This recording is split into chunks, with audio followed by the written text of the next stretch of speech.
meninjau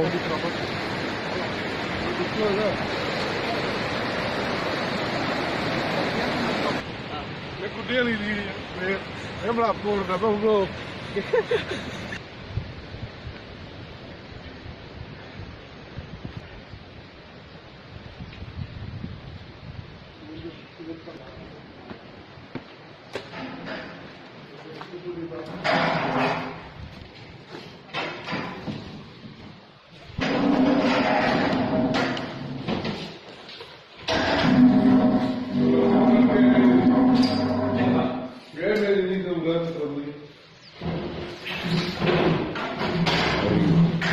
dampak akibat longsor di SD Negeri 17 Kecamatan Bekasi.